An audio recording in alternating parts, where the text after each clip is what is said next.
जय बोलो देवादिदेव 1008 श्री भगवान महावीर स्वामी की जय जय जय। अहिंसा परमो धर्म की जय जय। परम पूज्य आचार्य गुरुवर श्री विद्यासागर जी महाराज की परम पूज्य 108 श्री प्रमाण सागर जी महाराज की जय जय जय। परम पूज्य 108 श्री अरय सागर जी महाराज की जय जय जय। आज बात सत्य की है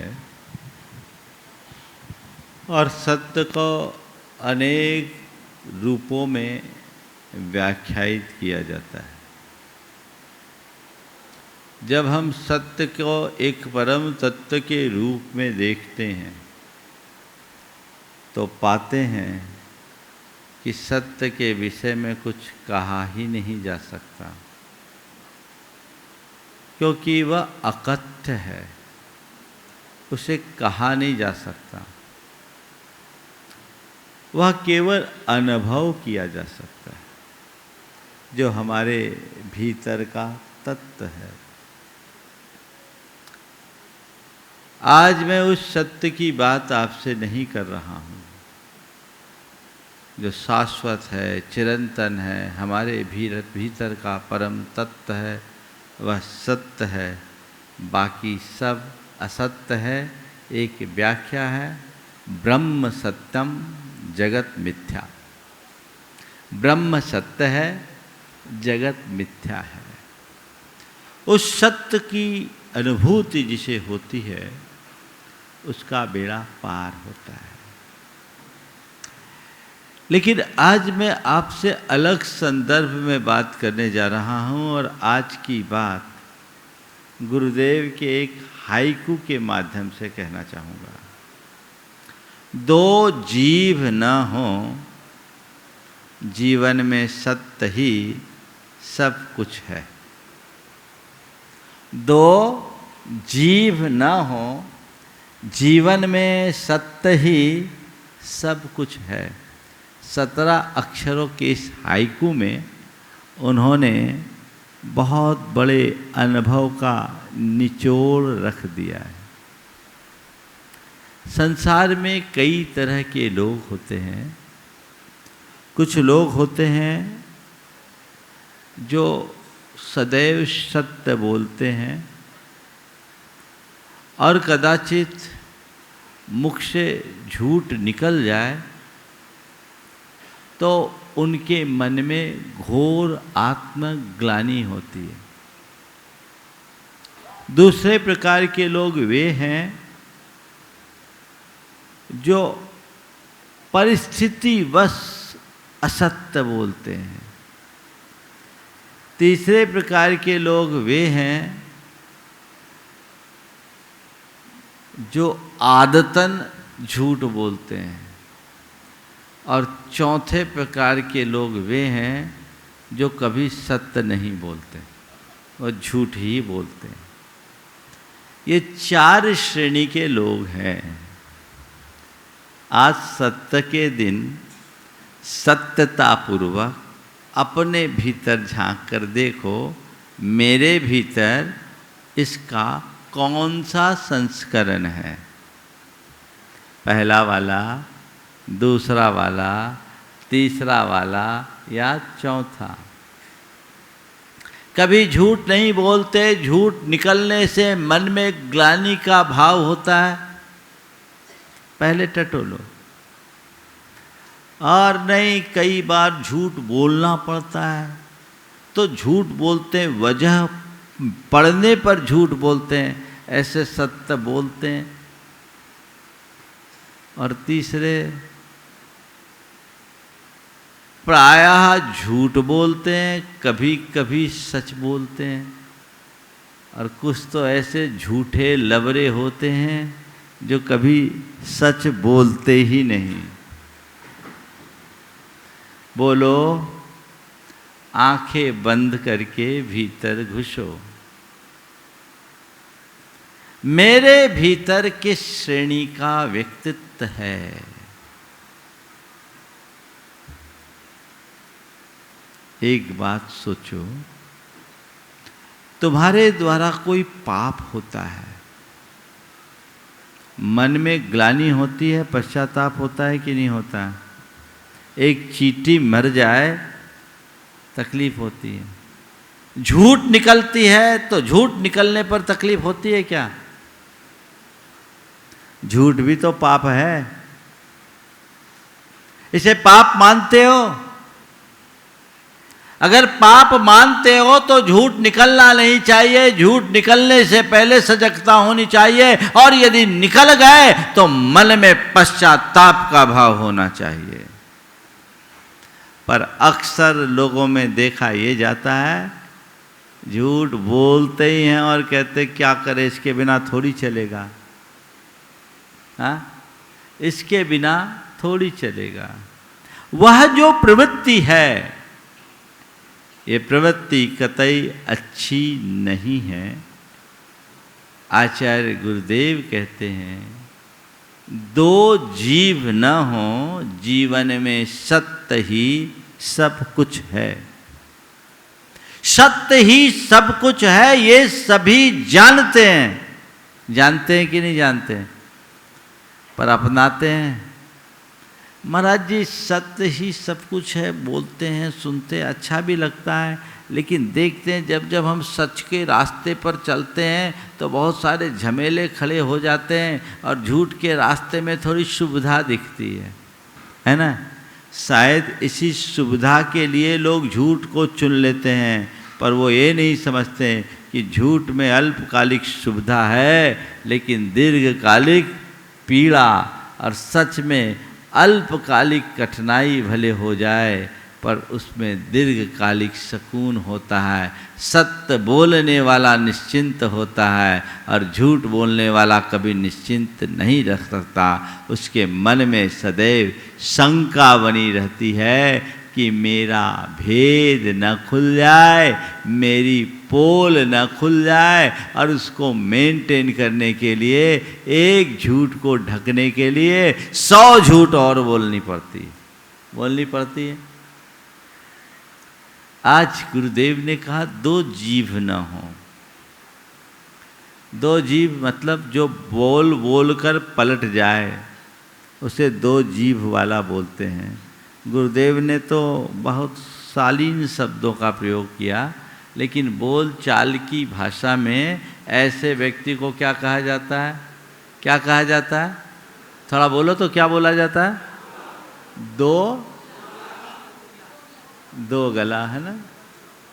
बस इस दोगलेपन को दो गला तो सत्य अपने आप प्रतिष्ठित हो जाएगा। 4 बातें आज की। जबान देना, जबान तोड़ना, जबान लड़ाना और जबान निभाना। क्या बातें हैं? जबान देना, जबान तोड़ना, जबान निभाना और जबान क्या बोला? जबान देना, जबान तोड़ना, जबान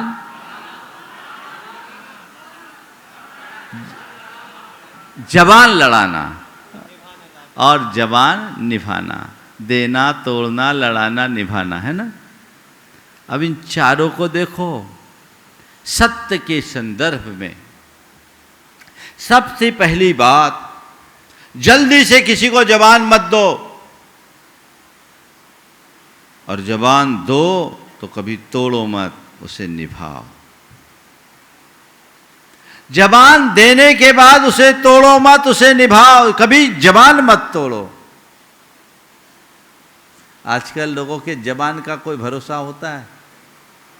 सुबह कुछ शाम को कुछ। महाराज सुबह शाम में तो अंतर है, अगले पल ही कुछ नहीं, पता ही नहीं चलता कब व्यक्ति क्या कर ले, कैसी भूमिका अपना ले, कुछ कहा नहीं जा सकता।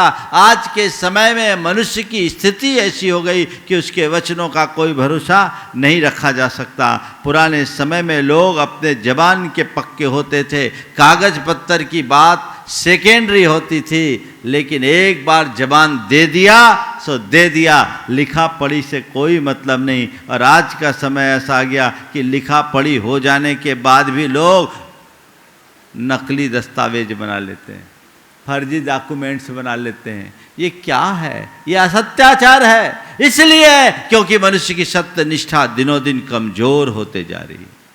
जब तुम्हारी सत्य निष्ठा प्रबल होगी तो तुम अपने जबान के पक्के बने रहोगे। कहीं किसी को कोई वर्ड दे दिया तो वो वर्ड निभाना है, तोड़ना नहीं है। प्राण जाए पर प्रण न जाए। आजकल बहुत जल्दी से लोग जबान देते हैं, और जितनी जल्दी से जबान देते हैं उतनी जल्दी जबान को तोड़ देते हैं। इसलिए गुरुदेव ने कहा, दो जीभ वाले लोग खतरनाक होते हैं। सुनते हैं सांप की दो जीभ होती, ऐसा सुना है, मैंने देखा नहीं। क्या सही है? सांप की मतलब जिसके भीतर जहर होता है वो दो जीभ वाला होता है, और जिसके भीतर मधुरता होती है उसकी एक जीभ होती है। तुम अपने भीतर झांक के देख लो। दो जीभ वाले मत बनना। एक बार बोल दिया सो बोल दिया। कमिटमेंट के धनी होना चाहिए। और तुम लोगों की क्या कहूं, तुम तो धर्म क्षेत्र में भी कमिटमेंट करके मुकर जाते हो। कई बार लोग बोलते हैं, लोग बड़ी बड़ी दान राशि बोल देते, बाद में कहते हैं हमने थोड़ी बोला। अरे भैया, बोला तो तुम्हें ने था, अब मुकर रहे हो तो कहाँ जाओगे? ऐसे व्यक्ति अपने जीवन में कभी उन्नति नहीं कर सकते। पुराने ज़माने में लोग जबान के पक्के रहते थे, आज भी ऐसे लोग हैं। मैं दो प्रसंग बता करके बात को आगे बढ़ा रहा हूँ। मेरे संपर्क में एक सज्जन है, उन्होंने बताया कि महाराज जी, मेरे पिताजी राजस्थान से, कोलकाता की बात बता रहा हूँ, राजस्थान से आए। उस समय बड़ी तंग हालत में आए, और एक के यहाँ मुनीमी करने लगे। जिनके यहाँ मुनीमी करने लगे उनका जूट का कारोबार था, और यह आज से लगभग 60 वर्ष पुरानी बात है। अब वहाँ जूट का काम करने लगे, मुनीमी करते थे, और इनको एक अच्छा सौदा दिखा, पर उस समय अपने मालिक से कोई संपर्क नहीं हो पाया। कैसे संपर्क करें? उस समय टेलीफोन आदि की उतनी फैसिलिटीज तो थी नहीं, वो दूर थे। मुनीम साहब को सौदा अच्छा लगा, और सौदा अच्छा लगा तो उनने उस सौदा को डील कर लिया। मालिक आया, और मालिक से जब बताया गया कि हमने आपके सुने में ये डील पूरी कर ली, तो मालिक थोड़ा नाराज़ हुआ। कहा, बिना पूछे ताछे आपने ये डील पूरी क्यों की? बिना पूछे ताछे ये डील पूरी क्यों की? अब मैं ये सौदा तुम्हारे नाम लिख देता हूँ, इसका नफ़ा नुकसान सब तुम्हारा। इसका नफ़ा नुकसान सब तुम्हारा। मुनीम ने कहा ठीक है, गलती हो गई, क्या करे, अब सेठ लोग हैं, जो चाहे कर सकते हैं। समय कुछ ऐसा हुआ कि अचानक काफ़ी तेज़ी हो गई। सौदा बड़ा था, उस ज़माने में 5 लाख का प्रॉफिट हुआ। 5 लाख का प्रॉफिट जब मालिक को बताया कि ये आपको 5 लाख का प्रॉफिट हुआ, बोले ये सौदा मेरा नहीं, सौदा तेरा है, 5 लाख तू पकड़, मैं नहीं। मैं तेरे नाम कर दिया तो ये तेरा हो गया, मेरा नहीं, मैं जवान का पक्का हूं। ये एक सत्यनिष्ठ मनुष्य की पहचान है। आज कोई हो तो जिस व्यक्ति के हृदय में धर्म और ईमान प्रमुख होता है, वो अपने जबान को कभी खंडित नहीं करते, और जिसके लिए पैसा और स्वार्थ ही सर्वोपरि होता है, उनके जबान का ठिकाना नहीं होता। उन्हें छोड़ दिया। ये मानसिकता होनी चाहिए। अभी कुछ दिन पहले, लगभग 2 साल पहले की बात है, एक व्यक्ति ने एक प्रॉपर्टी की डील की किसी से। उनको अपनी ज़मीन बेचनी थी, काफ़ी दिन से प्रयासरत थे। एक ज़मीन किसी को बेची, सौदा हुआ 2 करोड़ रुपया में। और सौदा होने के 3-4 दिन बाद उससे किसी ने कहा कि भैया 2.5 करोड़ का लेनदार है, दोगे क्या? बोले भैया वो तो बेच दिए। बोले कहाँ बेचा? कोई लिखा पढ़ी कर लिया क्या? कोई एग्रीमेंट किया क्या? बोले मैंने कोई एग्रीमेंट नहीं किया, पर मैंने उसे 2 करोड़ में दे दिया। तो एग्रीमेंट कहाँ किया? अभी भी आप बात कर लो तो 2.5 करोड़ में दे सकते।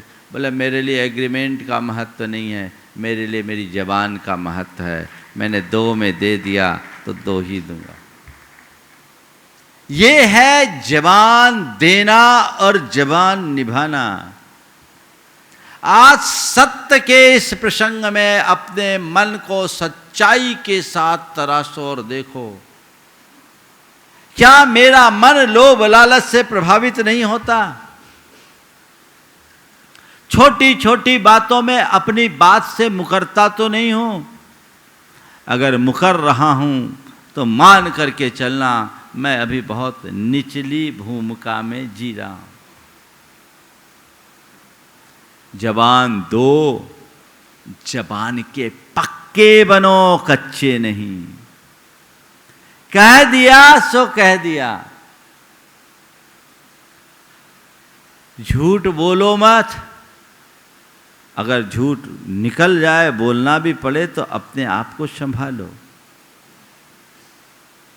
नहीं तो तुम्हारी विश्वसनीयता खंडित हो जाएगी। पुराने जमाने में तो एक मूंछ का बाल भी निकाल के दे देते थे ना, तो वो बहुत बड़ी जमानत बन जाती थी। और अब कुछ भी कर दो तो भरोसा नहीं है। समय बदला है, सोच बदल गई है, उसकी विकृति का परिणाम पूरा समाज भोग रही है। अपनी विश्वसनीयता और प्रामाणिकता को बनाकर रखो। अगर सत्य निष्ठ रहोगे तो तुम सबका विश्वास जीतोगे, और झूठ पर निर्भर रहोगे तो अपना विश्वास खो दोगे। सत्यनिष्ठ बनो ताकि तुम्हारी विश्वसनीयता कायम बनी रहे। आप बोलो, जो व्यक्ति सच्चा होता आपको उस पर कभी संशय होता है क्या? और जो झूठा लबरा होता उस पर कभी भरोसा होता है क्या? बोलो, कौन भरोसे के लायक? नौकर ने मालिक से कहा, हुजूर 20 बरस से आपकी सेवा कर रहा हूँ, आपको आज तक मुझ पर भरोसा नहीं हुआ। 20 बरस से आपकी सेवा कर रहा हूँ, आपको आज तक मुझ पर भरोसा क्यों नहीं हुआ? मालिक ने कहा, तुझ पर भरोसा नहीं होता तो तुझे चाबियां कैसे सौंप देते? नौकर कह रहा है, 20 बरस से आपकी सेवा कर रहा हूँ, आपका आज तक मुझ पर भरोसा नहीं हुआ। तो मालिक ने कहा कि तुझ पर भरोसा नहीं होता तो तुझे ये चाबियां कैसे सौंपता? तो नौकर बड़े भोलेपन से कहता है, हुजूर उसमें से तो एक भी नहीं लगती। ये कहानी है, वो पहले ही ट्राई कर रखा। किसका भरोसा करोगे? सबके सब चोर हैं। अक्सर जिसे लोग चोर समझते हैं ना, उनमें चोरी का भाव कम दिखता, लेकिन जो साहूकार के रूप में प्रतिष्ठित दिखते हैं ना, वे ज़्यादा बड़े चोर होते हैं। कहीं ना कहीं से लोगों की चीजों को हजम करने की वृत्ति क्या चोरी नहीं है? चोरी है, बेईमानी है, लूट है, अनैतिकता है। इससे बचिए। जबान दीजिए मत, और जबान दे दिए हैं तो जबान निभाइए। मुंह से कभी झूठ मत बोलिए। कदाचित झूठ बोलना ही पड़े तो वहां बोलिए जहां सच बोलने से विपत्ति आए। जहां सच बोलने से तुम्हारे लिए कोई विपदा नहीं, कोई परेशानी नहीं, वहां झूठ क्यों बोल रहे हो? वहां तो सत्य बोलो। ये पाप है, अनावश्यक पाप क्यों कर रहे हो? लेकिन लोग बात ही बात में बोल देते हैं, है ना। मैंने बोला ना, जो अक्सर झूठ बोलते हैं, मैं तो मेरे संपर्क में बहुत सारे लोग आते हैं, मैं देखता हूँ कुछ ऐसे झूठे होते हैं कि उनकी बातों में लगाना पड़ता है गुना भाग। कितना लगाऊं? मुझे लगता है कि इसमें 10 का भाग तो देना ही पड़ेगा। 100 में से 10 बातें सही, बाकी 90 गलत। ऐसे लोगों की विश्वसनीयता खंडित हो जाती। एक कुम्हार था, उसको जंगल से मिट्टी लाना था। उसका गधा बीमार था, तो अपने पड़ोसी कुम्हार के यहाँ गया और कहा कि भाई मेरा गधा बीमार है, मुझे मिट्टी लाना है, तुम अपने गधे को दे दोगे तो बड़ी कृपा होगी। तो इसने बड़े भोलेपन से कहा, अरे भाई तुम्हारे लिए तो मैं सब कुछ वारने को तैयार हूँ, तुम्हारे लिए मैं सब कुछ वारने को तैयार हूँ, पर क्या बताऊँ, जो गधा तो जंगल चरने गया, होता तो मैं दे देता। गधा तो जंगल चरने गया, होता तो मैं दे देता। उसकी बात पूरी नहीं हुई कि पीछे बंधा हुआ गधा जोर जोर से रेंकने लगा। गधा पीछे बंधा रेख रहा, उसने कहा हद हो गई भाई, गधा तो अंदर रेख रहा है, गधा बोल रहा है। बोला हद हो गई जी, आदमी की जबान पर भरोसा नहीं, गधे की जबान पर भरोसा। आदमी की जबान पर भरोसा नहीं, गधे की जबान पर भरोसा कर रहे हो। बात समझ में आ रही है? गधे के जबान के लायक भी नहीं बचे क्या? अपने जबान को संभालना है। जबान देना है तो जबान निभाना है। सोच समझ कर जबान दो और हर जगह अपनी जबान मत चलाओ। जहां असत्य की संभावना हो, जहां विग्रह की संभावना हो, जहां कटुता फैलती हो, जहां अधर्म होता हो, जहां एक दूसरे पर विपदा दिखती हो, वहां मौन हो जाओ, जबान मत चलाओ, मुंह बंद। क्या जरूरत है वहां बोलने की? व्यवहारिक स्तर पर सत्य को प्रतिष्ठापित करने का एक रास्ता है। लेकिन कुछ लोग हैं तो झूठे ही झूठ बोलते रहते। एक ने पूछा क्यों भाई तुमने झूठ बोलने की मशीन देखी है? पूछा तुमने झूठ बोलने की मशीन देखी है? बोले हाँ देखी है। बोले कहाँ? बोले मेरे घर पर। समझ गए ना? घर पर जो अक्सर झूठ ही बोला जा रहा है। ये प्रवृत्ति ठीक नहीं है। अपने आप को उसके अनुरूप ढालिए। जबान देना, जबान के पक्के होना, जबान दिया है तो निभाना है। कई लोग हैं जो बड़े बड़े आश्वासन दे देते, उनके भरोसे में रह लो और पता लगा कि इन मौके पे सामने वाला मुकर गया, गोल हो गया, तो बड़ी दिक्कत होती। तो पहले तो मैं एक बात बताऊं, आज की इस दुनिया को देखकर आप सबसे सलाह दूंगा कि किसी के भरोसे में मत रहना। किसी के भरोसे में मत रहना, क्योंकि भरोसे में जीना बहुत मुश्किल पैदा करता है। बुंदेलखंड की एक कहावत है, भरोसे की भैंसिया पड़ा ब्या गई। भरोसे की भैंसिया पड़ा ब्या गई मतलब क्या हुआ? उसके पास एक भैंस थी, उसने सोचा ये मेरी भैंस है, ये गर्भवती होगी, फिर बच्चा देगी तो उसकी पड़िया होगी, उस पड़िया से फिर और भैंस बड़ी होगी, फिर पड़िया होगी, पड़िया से पड़िया होगी, मैं अनेक भैंसों का मालिक बन जाऊंगा, मेरे पास पर्याप्त मात्रा में घी दूध होगा और मैं इस नगर का बड़ा धनपति बन जाऊंगा। उस कल्पना में उसने कई लोगों के कमिटमेंट कर दिए, कई सौदे कर लिए। अब संयोग ऐसा बना, जिस दिन भैंस ने बच्चे को जन्म दिया वो पड़ा था, उसकी सारी बातें पड़ी रह गई, है ना। तो एक कहावत चल गई कि भरोसे की भैंसिया पड़ा ब्या गई। तो भरोसे पर किसी के मत रहना, पर यदि किसी को भरोसा दिया है तो उसे खंडित मत करना, उसे निभाना। बहुत सारे लोग ऐसा गड़बड़ करते। क्या विवाह था, उसने अपने एक मित्र से कहा भाई विवाह है, तुम्हारे लिए साथ देना। बोले चिंता मत करना, तुम्हारे लिए तो मैं सिर के बल चलाऊंगा। चिंता मत करना, मैं हूं तुम्हारे लिए, मैं सिर के बल चलाऊंगा। विवाह के दिन सारे लोग आए, वो व्यक्ति नदारत। विवाह के दिन सब आए, वो व्यक्ति नदारत। हफ्ता भर बाद मिला और उसने उसको उलाहना दिया कि भैया तुम तो कहते थे कि मैं तुम्हारे यहाँ सिर के बल चलाऊंगा और तुम नहीं आए, क्या मामला? बोला क्या बताओ, इसीलिए तो नहीं आ पाया। मैं सिर के बल चलना शुरू किया पर चल ही नहीं पाया।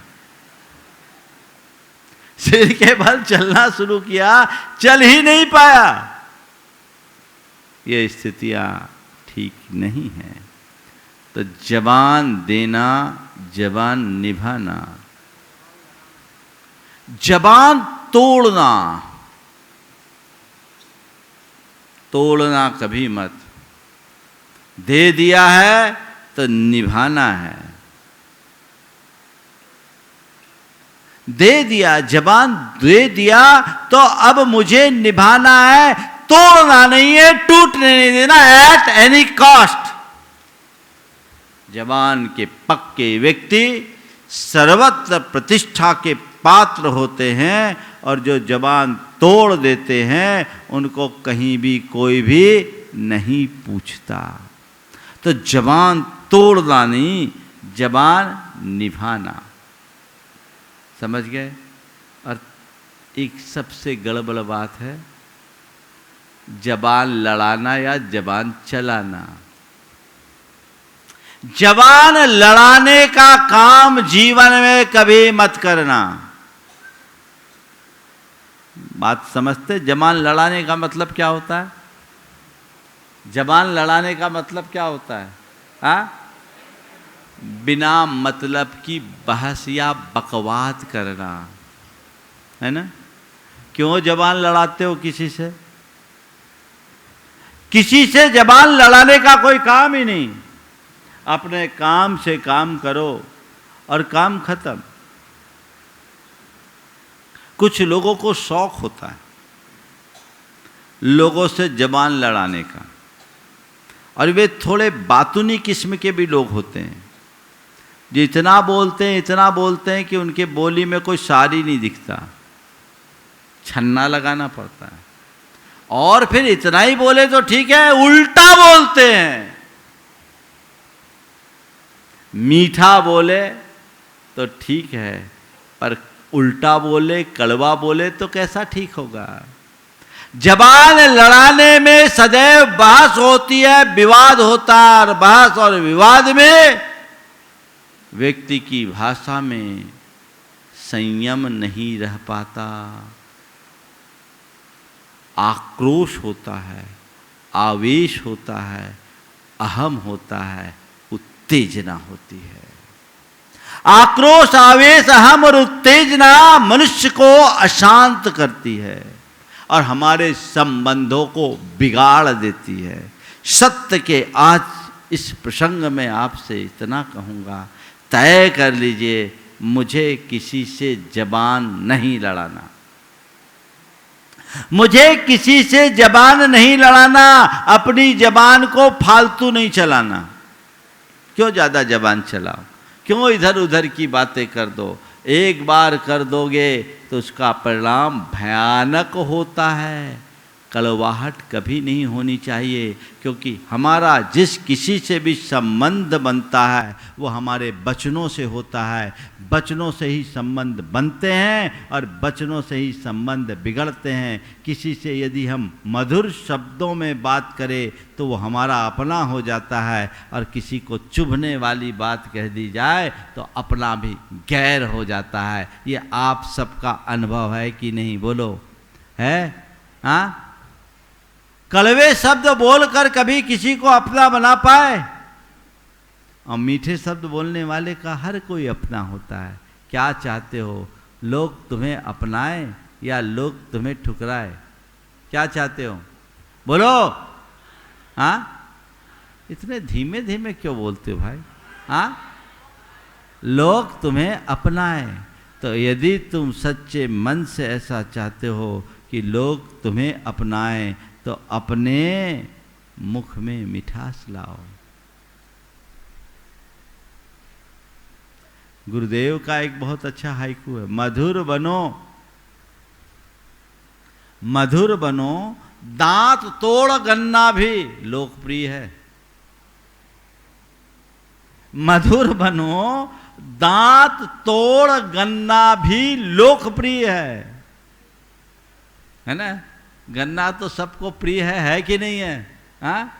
गन्ना खाते समय कभी कभी दांत भी टूटते हैं, मसूड़े भी छिलते हैं, लेकिन फिर भी उसकी मधुरता सबके आकर्षण का केंद्र बन जाती है। लोग गन्ना छोड़ना नहीं चाहते। तुम्हारे व्यवहार में यदि मधुरता होगी तो तुम सबके द्वारा स्वीकार्य हो जाओगे, और तुम्हारे व्यवहार में कटुता होगी तो तुम्हें कोई भी पसंद नहीं कर सकेगा। तो जबान लड़ाने की प्रवृत्ति से बचो। यह जबान बहुत खतरनाक है। एक छोटा सा दुर्वचन सारे उपकारों पर पानी फेर देता है। मान लो आप किसी के यहाँ मेहमान हुए, सामने वाले ने आपका आत्मीय स्वागत किया, आपके रहने की, खाने की, भोजन की, पानी की सारी उत्तमोत्तम व्यवस्था की, हाँ? और आप उससे अभिभूत हो गए। आपने कहा क्या बात भाई, आप तो मैं अजीज हो गया आपका, आपने मुझे अभिभूत कर दिया, आप जैसा स्वागत तो आज तक किसी ने किया ही नहीं, क्या स्वागत किया। और खाना तो इतना बढ़िया खिलाया कि मैं आज तक ऐसा खाना कभी खाया ही नहीं। खाने की क्या बात कहूँ, खाना तो आपने ऐसा खिलाया कि मैंने आज तक ऐसा खाना कभी खाया ही नहीं। तू क्या, तेरा बाप भी नहीं खाया होगा। क्या हो गया, एक छोटा सा बात, तू क्या, तेरा बाप भी नहीं खाया होगा। अब बोलो आग लगेगी कि नहीं, बोलो, थोड़ा जोर से बोलो भाई, मुझे लगे कि तुम लोग सुन रहे हो। आग लगेगी कि नहीं। क्या हुआ, व्यक्ति वही, व्यवस्थाएं वही, व्यवहार भी वही, पर एक दुर्वचन ने सारा खेल खराब कर दिया। मैं तुमसे केवल इतना ही कहता हूँ, तुम रोज कितनी आग लगाते हो, हिसाब लगा लो। अपनी जबान चलाकर, जबान लड़ाकर रोज आग लगाते हो। एक संकल्प लो कि व्यर्थ में मैं अपनी जबान नहीं चलाऊंगा, किसी से जबान नहीं लड़ाऊंगा, अपने वचनों में संयम रखूंगा, सत्य तुम्हारे जीवन में अपने आप प्रकट हो जाएगा। ये प्रयास तो करना ही चाहिए। करना चाहिए कि नहीं करना चाहिए, तो तय कीजिए। एक जिह्वा बहुत खतरनाक है, समझ गए। कहते बानी में विष भी बसे, बानी में अमृत बसे, विष भी तिसके पास, इक बोले तो लाख ले, इकते लाख विनाश।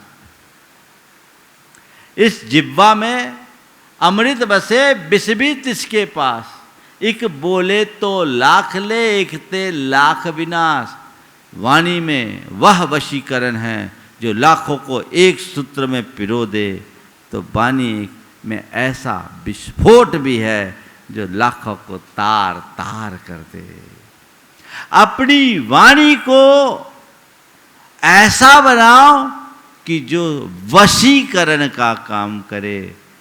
ऐसे जवान प्रकट मत करो जो विस्फोट पैदा करे। शब्द है, शब्द सुनकर लोगों के मन में आह्लाद भी आता है तो आघात भी होता है। ऐसी वाणी बोलो जो सामने वाले को आह्लाद कराए, आघात नहीं। ऐसे वचन बोलो जिसे सुनकर सामने वाला मुग्ध हो जाए, क्षुब्ध नहीं। ऐसे वचन बोलो जिससे सुनकर के सामने वाला बाग हो जाए, उसके चित्त में आग न लगे। ऐसे वचनों का प्रयोग करो कि वह तुम्हारा कायल हो जाए, कोई घायल न हो। ये तुम्हारे ऊपर है। आग लगाना है या बाग लगाना है तुम्हें तय करना है। मुग्ध करना है या क्षुब्ध करना है ये तुम्हें करना है। कायल बनाना है या घायल करना है ये तुम्हें तय करना है। आघात पहुंचाना है या आह्लाद जगाना है ये तुम्हें तय करना है। सबकी चाबी तुम्हारे पास है। अपनी जबान का सही इस्तेमाल करो, इसमें तीखापन मत आने दो। प्रकृति ने एक बहुत अच्छी व्यवस्था दी है। हमारे संपूर्ण शरीर में सबसे लचीला अवयव यदि कोई है तो क्या है? जिह्वा है। क्या है? जिह्वा है ना। सबसे लचीला अवयव जिह्वा है। क्यों? केवल इसलिए कि तुम्हारी जबान में लोच होना चाहिए, तीखापन नहीं। लेकिन जबान जब तीखी होती है तो मनुष्य को बड़ा नुकसान पहुंचा देती है। एक बार ऐसा हुआ, जीभ और दांत में झगड़ा हो गया। जीभ ने एक दिन दांत से कहा तेरा काम चौकीदारी कर। दांत ने जीभ से कहा कि देख बड़ा गड़बड़ है, मेहनत मैं करता हूँ, मज़ा तू लेती, ये नहीं चलेगा। मेहनत मैं करता हूँ, मज़ा तू लेती है, चबाता मैं हूँ, रस तू लेती है, ये नहीं चलेगा। जीव ने कहा ज़्यादा पटर पटर मत कर, तेरा काम चौकीदारी का है, सो चौकीदारी कर, अपने औकात से बाहर मत आ। दांत को गुस्सा आ गया, बोला तू मुझे औकात दिखाती है, मैं अभी तुझे सबक सिखाता हूँ। और दांत ने जीभ को भींच लिया, जीभ कट गई, और जीभ कट गई तो तिलमिला गई, मुझसे पंगा लेता, अभी सिखाती हूँ। दांत ने कहा तू क्या कर लेगी? बोले देख अभी मजा सिखाती हूँ। वो गई और एक पहलवान को 10-5 गालियाँ सुना दी। पहलवान के पास जाके 10-5 गालियाँ सुनाई, और जैसे ही पहलवान ने गाली सुनी उसको जोर से गुस्सा आया, उसने एक घूंसा मुंह में दिया, बत्तीसी बाहर आ गई, बत्तीसी बाहर आ गई। इसलिए कहावत बन गई, रही मन जिब्बा बाबरी, कह गई सुरग पताल, आप तो कह भीतर गई और जूती खात कपाल, है ना। ये जबान लड़ाने की प्रवृत्ति से बचिए, जबान को तीखा मत करिए और व्यर्थ में जबान मत चलने दीजिए, मत चलाइए। आज संकल्प लीजिए, व्यर्थ की सारी रार समाप्त हो जाएगी, जीवन में एक अलग दिशा प्रकट होगी, एक अलग अनुभूति होगी, जो आपके जीवन की एक बड़ी उपलब्धि होगी। यहाँ से तय कीजिए, मैं अब किसी से बात करूँगा तो मधुरता के साथ करूँगा, व्यर्थ में किसी से बकवाद नहीं करूँगा, जहाँ विवाद की संभावना है वहाँ दूर रहूँगा, वहाँ दूर होऊंगा। पर आजकल तो लोग अब जबान दूसरे तरीके से चलाते हैं। वो आपके सोशल मीडिया में क्या व्हाट्सअप होता है ना, व्हाट्सअप, उसमें क्या चलता है, झूठ का पुलिंदा। फेसबुक है कि फेकबुक है? हाँ, फेसबुक की फेकबुक? हाँ, है ना। ये क्या है? अपना कितना सारा समय, अपनी कितनी शक्ति और अपना कितना श्रम आधारहीन बातों में आप खपा देते हो, झूठ को फैलाने में। संत कहते हैं धुआं उड़ाने की आदत छोड़ो, अगर इतना ही शौक है तो सुगंध फैलाने की कोशिश में लग जाओ, जीवन धन्य हो जाएगा। सुगंध फैलाओ ना, धुआं क्यों उड़ाते हो? यदि ये बात अंदर घटती है तो वो हमारे जीवन को एक अलग मुकाम तक पहुंचाती है, हमें उस दिशा में आगे बढ़ना चाहिए। तो आज के संदर्भ में मैं अधिक विस्तार न दे करके, क्योंकि अभी पूजा अधिक भी है, सत्य की बात ज़्यादा कहने की ज़रूरत नहीं है, पर इतना ही बात है, जबान देना है तो जबान तोड़ना नहीं, जबान निभाना है। और जबान चलाने की कोशिश तो कभी मुझे करना ही नहीं है। मुझे अगर कभी जबान का प्रयोग भी करूं तो ऐसा करूं कि हर व्यक्ति के मन को आनंद से भर दे, क्योंकि जिसके मुख में मिठास उसका हर दिल में निवास, जिसके मुख में खटास कोई न फटके उसके पास।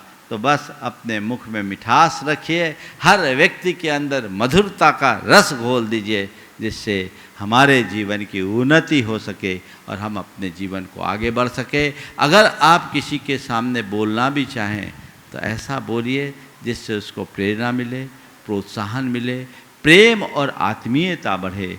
ऐसे शब्दों का प्रयोग कभी न करें जिससे कोई हतोत्साहित हो अथवा किसी के अंदर अहम और उत्तेजना फैले। यदि इन बातों को ध्यान में रख कर चलेंगे तो हम अपने जीवन को बहुत ऊंचाई तक पहुंचा सकेंगे। एक बात और मैं आप सबसे कहना चाहूँगा, कभी अपनी ज़बान का दुरुपयोग मत करना। मैं एक ऐसे व्यक्ति को जानता हूँ जो व्यक्ति अपने जीवन के अंतिम दिनों में बोल नहीं पाया, कई सालों तक नहीं बोल पाया, मुंह से एक पानी भी नहीं मांग पाया।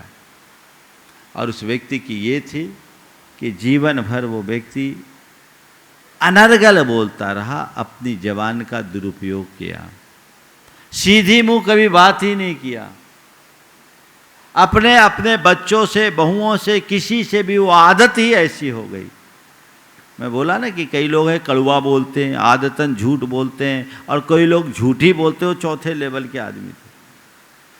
पर ऐसा दुर्भाग्य कि अंतिम दिनों में वो व्यक्ति बोल भी नहीं पाया। मैं एक ही वाक्य कहता हूँ, जो अपने वचनों का दुरुपयोग करते हैं उनकी वाक शक्ति कुंठित हो जाती है। आज नहीं कल उसे मूक बनना पड़ सकता है, कोई इसी जीवन में, कोई भावी जीवन में। तो वाणी की इस शक्ति का सही उपयोग कीजिए और अपने जीवन व्यवहार को ऐसा बनाइए जिससे जीवन में मधुरता आ सके और हम अपने जीवन को आगे बढ़ा सकें। हमें अपने जीवन को आगे बढ़ाने की कोशिश करनी चाहिए। आज के सत्य धर्म के संदर्भ में मैं यहीं पर विराम ले रहा हूँ।